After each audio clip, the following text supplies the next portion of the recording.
Hey everybody, my name is Matt Yocum. I'm very grateful to be back here with Pro Sound Effects. They've invited me to do another video. Today I'm going to be doing a video on editing shortcuts.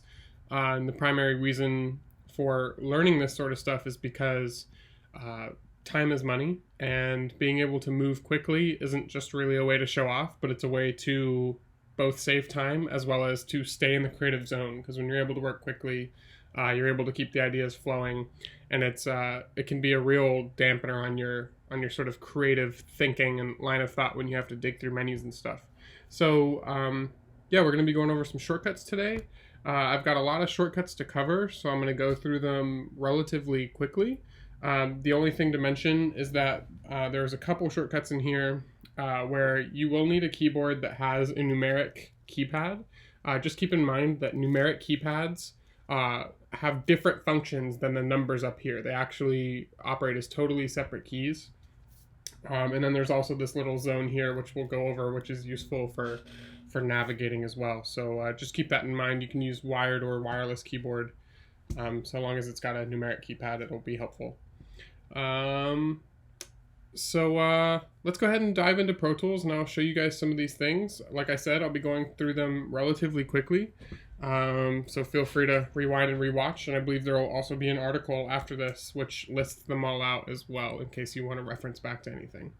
So first things first, here's my Pro Tools session I've got pulled open. What you're going to need to do at the very start before you do anything is to make sure that this little A to Z button in the upper right corner of your edit window, not to be confused with the one over here with the clips list, is activated. And the reason for this is that depending on which of these three little icons with the A to Z is highlighted, your shortcuts will function differently, whether it's in groups, clip list, or edit window. I basically 100% of the time leave mine in the edit window, and that's how most of these keys are going to function properly. So keep that in mind and check that first. All right, so we're going to go through different subjects. Quickly, I'll just list them out. So we're going to look at basic navigation in Pro Tools for basics, basic editing, moving clips, and clip gain shortcuts. And then there's a bonus tip at the end on creating your own shortcuts. So without further ado, let's get to it. Probably the single most used shortcut ever is the simple zoom in and zoom out toggle keys, which are the keys R and T on your keyboard. T will zoom in for you, and R will zoom out for you. There's also the option of holding the Option key and then scrolling up or down with your mouse. That will zoom in and out. A lot of people like to work this way. I find it personally just a little bit harder to control, so I prefer just using the R and T keys. That's just what I'm used to. Feel free to work whichever way is most comfortable for you. So I'm in Pro Tools 2020.3. So the new function in 2020.3 are these folder tracks here. There's a shortcut for opening and closing these, which makes session navigation much faster. If you click on a folder and hit Shift F, it'll pop open that folder for you. And then if you click on any of the children tracks within the parent folder and hit Shift F, it'll reclose that folder. You can select multiple folders at a time, hit Shift F, and it'll pop all of those open for you. And I could click like a single track inside of this BG folder and hit Shift F, and it'll close just that one. Or I could select across multiple and it'll shut both of those. All right, so this makes session navigation much faster, and it's a lot less scrolling up and down for finding things. And then there's also for navigating up and down, if you either don't have the folder tracks, or you've got a bunch open and you're working in them and you don't want to close them all, on the keyboard up here in this little navigation section that I was talking about before, there's these buttons: page up, page down, home, and end. If you hit the page up button, it's going to sort of take big steps up and down, and this makes for much faster navigation than scrolling sometimes. And then the home button will take you to the very top of the page, and the end button will take you to the very bottom. And this is really helpful, especially in much bigger sessions than this one, where you've got hundreds of tracks and sometimes it feels like you're scrolling endlessly. It's great to be able to just page up and down quickly to quickly look through stuff. So I talked about zoom, we talked about paging up and down. When I'm on a track, something that I like using a lot are the P and semicolon buttons, which are right above and beneath each other. So if I make a selection here, if I wanted to make this same selection on the track beneath it, I could just hit the semicolon button, which is going to go down, and it's going to move my selection down and then back up with P. And that can be really useful for doing quick actions, such as if I want to select this track, let's say I've got this track here and I want to apply some sort of signal processing to it. I can copy it, hit semicolon a couple times, paste it, Command M to mute it, and then hit P a couple times to go back up. And that just makes for really fast and efficient ways of storing original copies of media if you're going to be doing like audio sweep processing to them, so that your mixer has the flexibility to go back to them later. Or if you decide you want to unwind and check the original, it's right there. So that's a really fast and efficient workflow. Just copy, semicolon, paste, Command M, and P, and it gets you right back to where you were to open up an audio suite and render. So that's a time saver for sure, especially when you're doing dialogue editing or anything else. And then beside the P and the semicolon buttons, we have L and apostrophe. And this basically works almost, if you think like in video gaming, if you do, WASD, it's sort of similar to that. This is just P semicolon L and apostrophe. So if I pop this open a little bit, which I'll go over that shortcut in a moment, L will take you to the head of a clip that you're editing, and apostrophe will take you to the tail of a clip that you are processing. And one thing that you can do is anytime you add the shift modifier to any of these keys, it will extend the selection. So if I go to the head of this clip here by hitting tab, and then I hold shift and hit apostrophe, it's going to select that entire clip. So that can be a pretty neat and fast way to work. The way I popped open this track here, that I made the size larger, if you hold Control and then up and down on the arrow buttons, this is how you can quickly expand track sizes. I like to make multiple selections if I'm working on a section with a lot of dialogue or effects that I'm trying to do little sort of specific editing in, then this is a great way to open and close those tracks quickly, is just with the Control and down arrow keys. And likewise, if you hold Control and Option, the Option modifier in many cases is like a do to all. So if you hold Option and Control, it will shrink and expand all of the tracks in your session where the folders are open. Okay, so we went over the P, semicolon, L, and apostrophe buttons. Another way that I personally, I don't use the L and apostrophe as much. I tend to use tab and shift tab to go back and forth, or sorry, option tab. So tabbing, as long as you don't have tab to transients turned on, which a lot of music editors and people who are working in music like to use. If in post-production, personally, I prefer to leave this turned off, because using tab will take you to the very next boundary of any clip or fade. So personally, I like to use tab to move around my sessions quickly and to make selections quickly. So if I click somewhere back here and I hit tab, it's going to move the cursor or the selection forward until the next clip boundary. And then if I hold shift and hit tab, that's going to extend the selection to the end of that clip.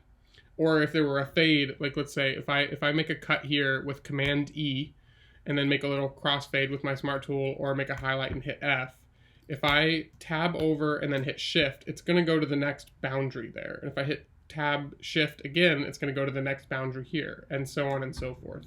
So you can sort of quickly make your way through some edit selections that way. And then option tab will cause it to move in the opposite direction. So if I start over here at the end and then hit option tab, my cursor is now going to be here. And if you hold shift again, it will extend that selection. So option shift tab will extend that selection backwards as many times as I hit it. And I just find this a really useful way to move around my session. If I click here and I hit tab, it's going to take me all the way down the timeline until the next clip in this track. So you can cover, pretty large distances in a short amount of time that way. So that's that. And then one last little navigation thing on the window itself, just hitting the return button, which is not the same as enter. Enter is over here on the numeric keypad. If you hit return on this key here, it's going to take you back to the beginning of your session, and that's really useful. And again, let's say I wanted to go to the end of my short film here and add the shift modifier to that and hit return. It's going to extend the selection all the way back to the beginning.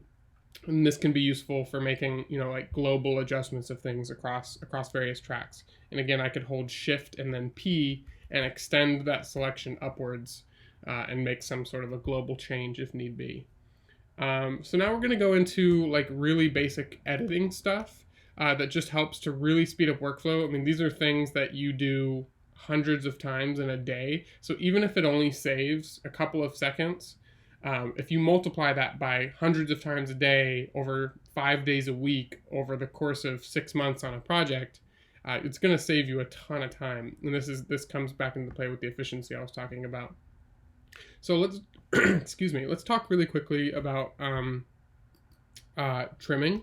So sort of my default hand position on my keyboard is where the A, S, D, F, and G keys are. Obviously, I just lay 4 of my fingers down, so it's A, S, D, and F, and then I just extend for G. A and S are really fast editing tools. A will trim the head of a clip, and if I hit S, it's going to bring the tail of the clip all the way to my selection.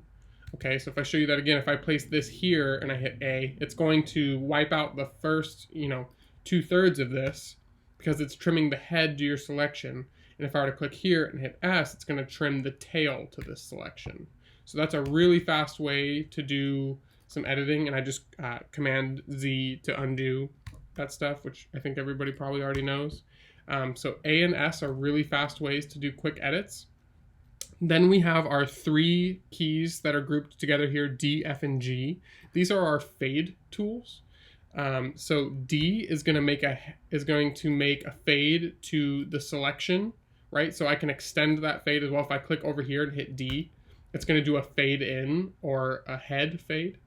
And then if I go to the end and I hit G, that's going to make a tail fade or a fade out.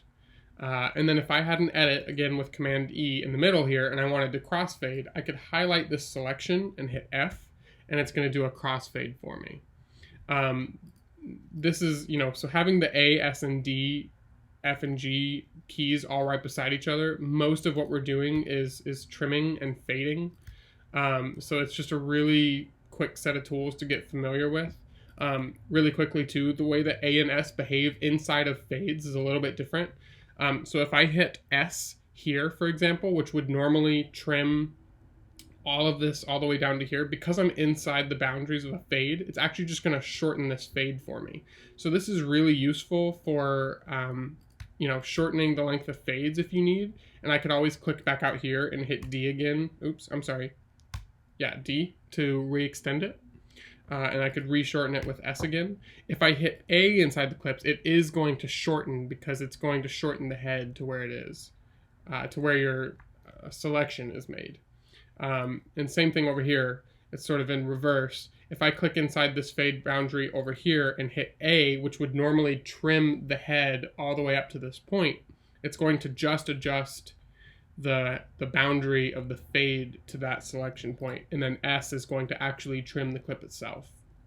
And this actually works for crossfades as well. So A and S inside of crossfade boundaries will shorten or extend crossfades. So that's really useful for doing some pretty quick editing of clips there, and getting results that you need fast. Let's talk really quick, another function of the F key. So I already showed you, if you make a selection over a single edit point and hit F, it's going to make a crossfade for you.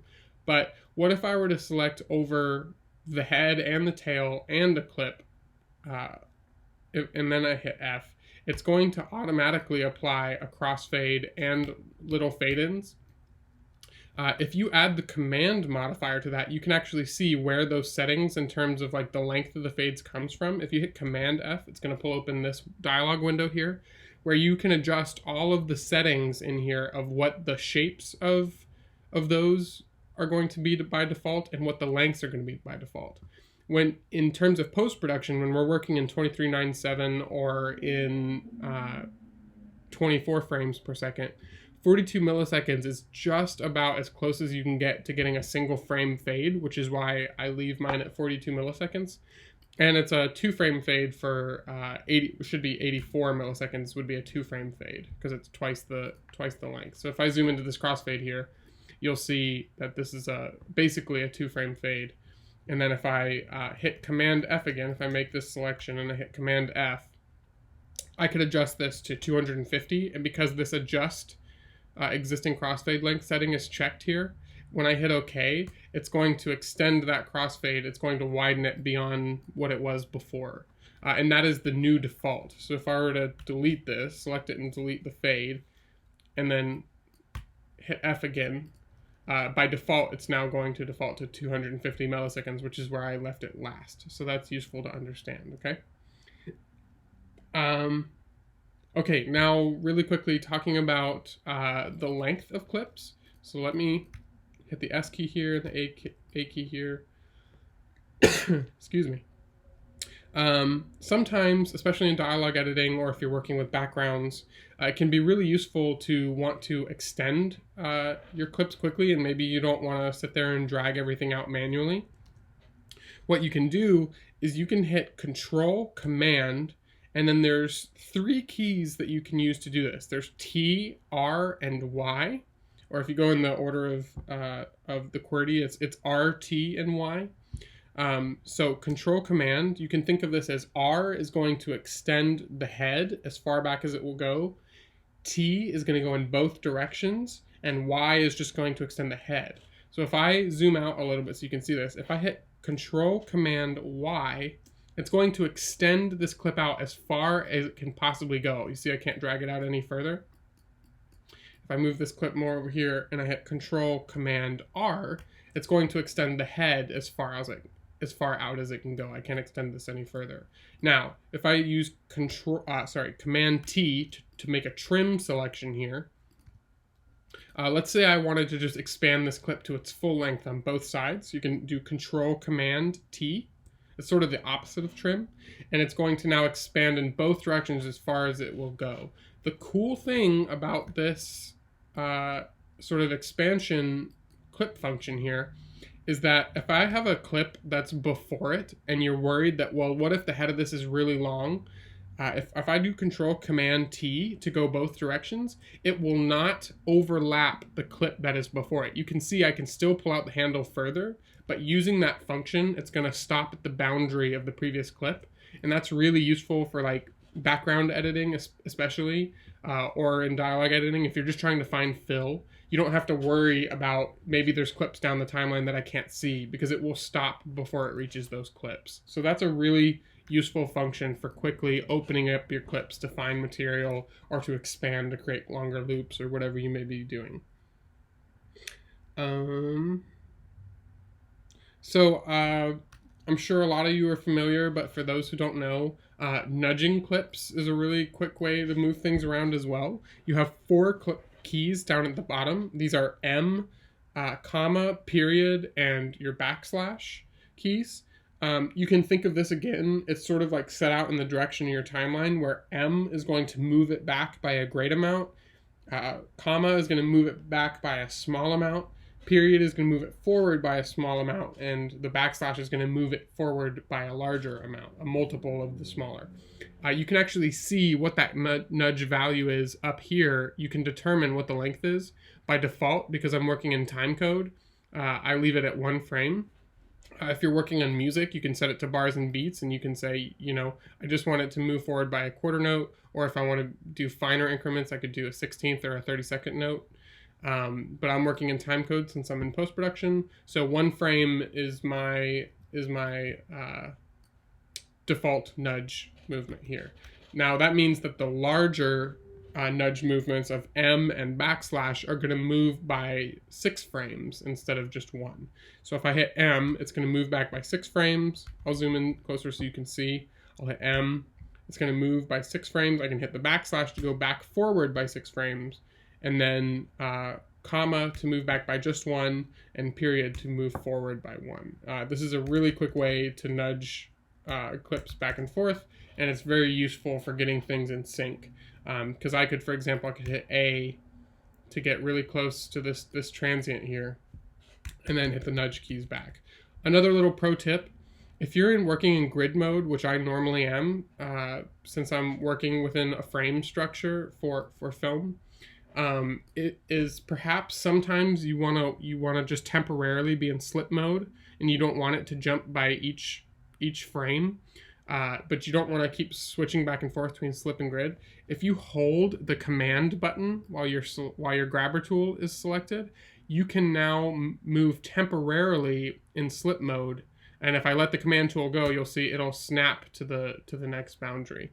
So if I hold command, I can temporarily go into slip and place it in between frame lines.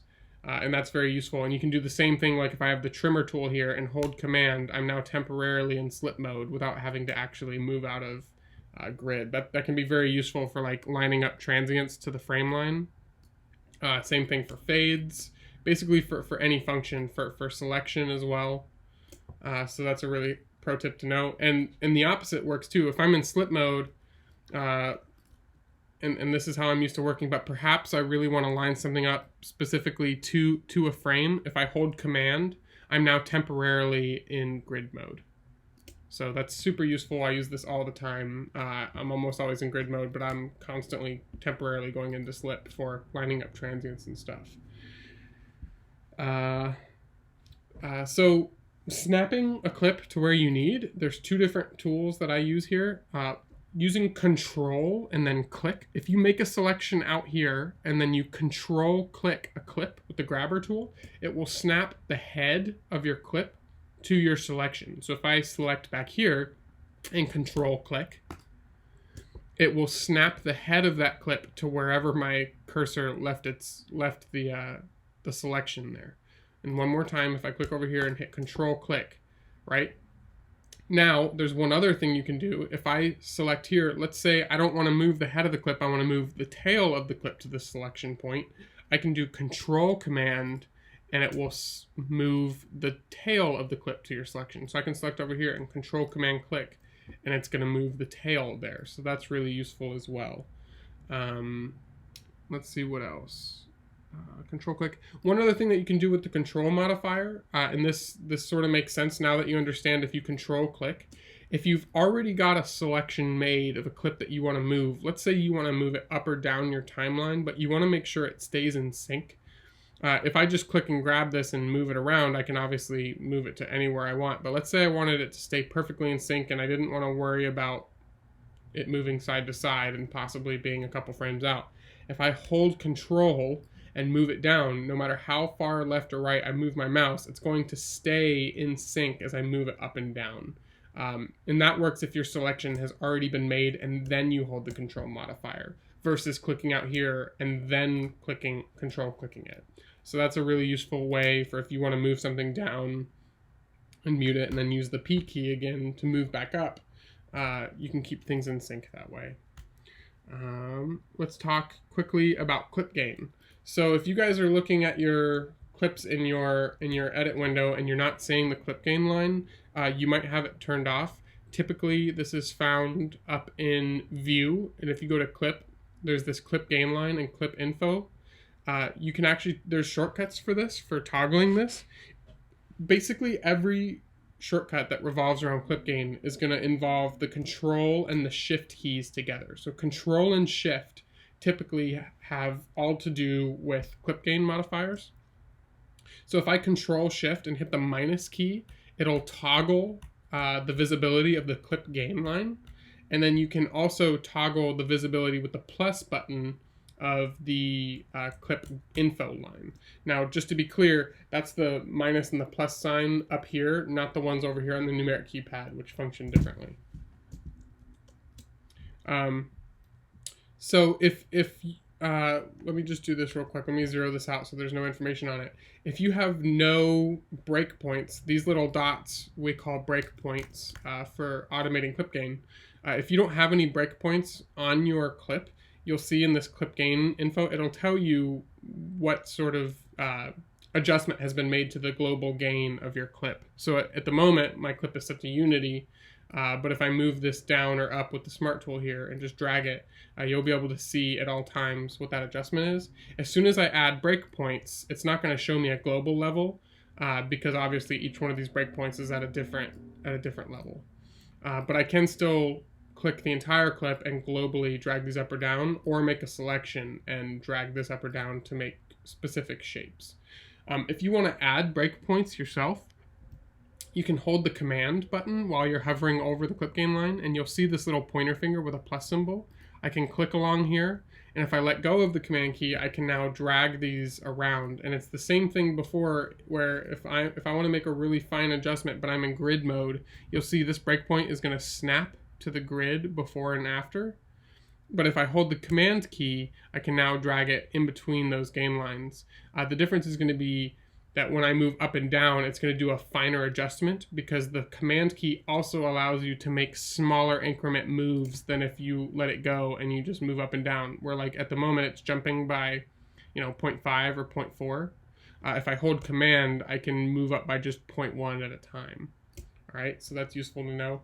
And if I wanted to get rid of a breakpoint, I can hold the option key and hover over it, and you'll see the little minus symbol with the little pointer finger, and I can delete breakpoints that way. Let's say I had a bunch of automation like I do here, and I don't want this shape anymore. I decided, you know what, I'd rather just start over. If you use Control Shift and B, it will clear all of the breakpoints and reset your clip to unity or 0 dB across the line, which is what I did before. And then one other thing, let's say I've got a shape here that I've drawn, right? So command clicking to create the breakpoints, and then I'm just moving those around with the pointer tool. If I make a selection here and I go, you know what, I want to take this same shape and I want to apply it over here. If I select this and then do Control Shift Copy, and then I bring it over here and I just do a regular Command V for paste, it will paste that clip gain line shape onto here, okay? And then by the same token, if I want to delete this, normally if you hit Command X, that's going to cut the clip itself. But if I do the Control Shift modifier for clip gain and hit X, it's just going to clear those breakpoints, and it's going to make a breakpoint on either side, which I can then get rid of if I decide I don't want them. So Control Shift X to clear, and I can delete by holding the Option key and clicking on those little breakpoints, and now I no longer have any info on my clip gain line. So those were some of the really basic editing tips for you. Hopefully they help you move a lot faster. There's actually one other clip editing thing that I just realized I forgot to show you guys quickly. If you make a selection over the boundary of a clip, like right now I'm crossing over the tail of this clip with my selection. If you hold down the command key, and over here on the numeric side, this only works on the numeric side, I've got the plus and minus keys over here. If I hit Command plus, it's going to extend that clip and fill to the edge of my selection, and it's actually going to go one frame past where I end my selection. So if I, let's say for example, make a selection here, right, and I hit Command plus on the numeric keypad, it's actually going to extend the clip to the space just after right here. So if I hit Command plus, there it is. It's extended my clip to this specific boundary. So this is very useful, and I could continue to hit Command plus and extend it outwards that way, or I could hit Command minus and actually shrink it back to a size that I desire. And because I'm in grid mode, it's going to work that way. Now if I Option tab to the head of this clip, let's say I needed to pull it back because I want to fade it in, I can do Option. So you can think of it as Command being the tail and Option being the head. If I Command minus, it's going to pull that back. And if I Command plus, Option plus, while I've got the selection made, it will shorten the head of my clip. So I can go over that boundary there and hit Option minus and then Option plus, and I can adjust the length that way. And then I can hit D and make my fade in there. And I can jump to the end, pull this out, and hit G and do a fade out that way. So that's a really fast way to extend sort of the boundaries of your clips, if you like, if you have a specific sort of zone that you want to stay within. Yeah, so that's it for the tips. There's a bonus tip that I wanted to share with you guys really quick, and that is creating your own shortcuts in Pro Tools. We can do this in the system preferences. Pretty much anything that you can find within a menu here, such as window, you can create a shortcut for. One that you'll notice immediately that, oops, didn't mean to hit that. One that you'll notice immediately that does not normally have a shortcut with it is the color palette. If you guys look in yours, this will be blank. It's showing a shortcut for me because I've created one in the system preferences, and I do this for several different things that I use a lot. So for me, it just made sense to use Command 0 to bring open my color palette so I can select a clip and color it if I need to, and then I can hide that again with Command 0 on the numeric side. So if I go into my system preferences and then go to keyboard and shortcuts,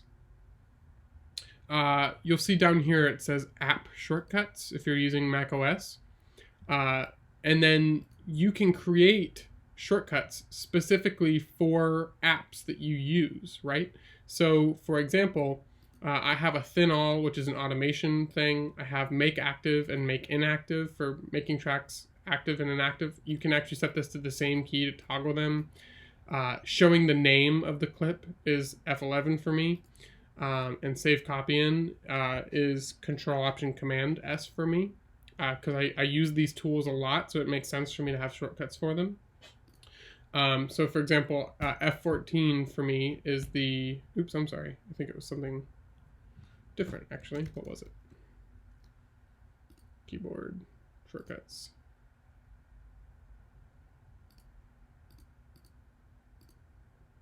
It's okay. So that should actually be F14.